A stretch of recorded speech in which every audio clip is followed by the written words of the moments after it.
ಕನ್ನಡ ಕಿರುತೆರೆಯ ಜನಪ್ರಿಯ ಧಾರಾವಾಹಿಗಳಲ್ಲಿ ಒಂದಾದ ಜೀ ಕನ್ನಡ ವಾಹಿನಿಯ ಅಣ್ಣಯ್ಯ ಧಾರಾವಾಹಿಯಲ್ಲಿ ಶಿವು ಕೊನೆಯ ತಂಗಿ ರಮ್ಯಾ ಪಾತ್ರದಲ್ಲಿ ನಟಿಸ್ತಾ ಇರುವ ಬಾಲ ನಟಿ ಅಂಕಿತಾ ಗೌಡ ಅವರು ಇತ್ತೀಚೆಗೆ ನಡೆದ ಎಸ್ಎಸ್ಎಲ್ಸಿ ಪರೀಕ್ಷೆಯಲ್ಲಿ ಡಿಸ್ಟಿಂಕ್ಷನ್ನಲ್ಲಿ ಪಾಸ್ ಆಗಿದ್ದಾರೆ.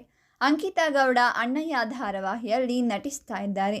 ಅಣ್ಣಯ್ಯನ ಮುದ್ದಿನ 4 ತಂಗಿಯರಲ್ಲಿ ರಮ್ಯಾ ಕೂಡ ಒಬ್ಬಳು. ಶಿವು, ರತ್ನ, ರಾಣಿ, ಗುಂಡಮ್ಮನ ಮುದ್ದಿನ ಪುಟ್ಟ ತಂಗಿಯಾಗಿ ಅಂಕಿತಾ ಗೌಡ ನಟಿಸ್ತಾ ಇದ್ದಾರೆ. ಓದಿನ ಜೊತೆಗೆ ನಟನೆ ಕೂಡ ಬ್ಯಾಲೆನ್ಸ್ ಮಾಡ್ತಾ ಬಂದು ಎಸ್ಎಸ್ಎಲ್ಸಿ ಪರೀಕ್ಷೆಯಲ್ಲಿ ಡಿಸ್ಟಿಂಕ್ಷನ್ನಲ್ಲಿ ಪಾಸ್ ಆಗಿದ್ದಾರೆ.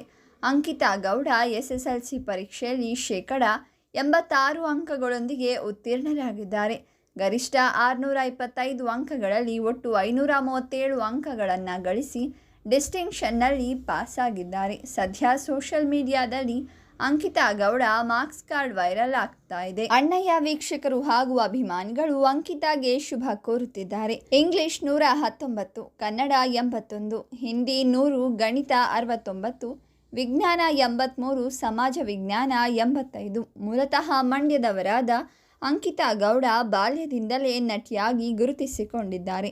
ಬಾಲನಟಿಯಾಗಿ ಕನ್ನಡ ಸಿನಿಮಾ, ಸೀರಿಯಲ್ ಹಾಗೂ ವೆಬ್ ಸೀರೀಸ್ಗಳಲ್ಲೂ ಸಹ ಅಂಕಿತಾ ಗೌಡ ನಟಿಸಿದ್ದಾರೆ. ಇವರ ಅದ್ಭುತ ಅಭಿನಯಕ್ಕೆ ವೀಕ್ಷಕರು ಮನಸೋತಿದ್ದಾರೆ. ದರ್ಶನ್ ತೂಗುದೀಪ ನಟನೆಯ ಕಾಟೇರ ಸಿನಿಮಾದಲ್ಲಿ ಕೂಡ ಅಂಕಿತಾ ಗೌಡ ನಟಿಸಿದ್ದಾರೆ. ಈ ಸಿನಿಮಾದಲ್ಲಿ ಮಾಲಾಶ್ರೀ ಪುತ್ರಿ ಆರಾಧನಾ ರಾಮ್ ಅವರ ಬಾಲ್ಯದ ಪಾತ್ರದಲ್ಲಿ ಅಂಕಿತಾ ಕಾಣಿಸಿಕೊಂಡಿದ್ರು. ಇದರ ಜೊತೆಗೆ ತೆಲುಗು ಮತ್ತು ತಮಿಳು ಭಾಷೆಯ ವೆಬ್ ಸೀರೀಸ್ ಪೋಚಮ್ಮದಲ್ಲಿಯೂ ಅಂಕಿತಾ ಅಭಿನಯಿಸಿದ್ದಾರೆ.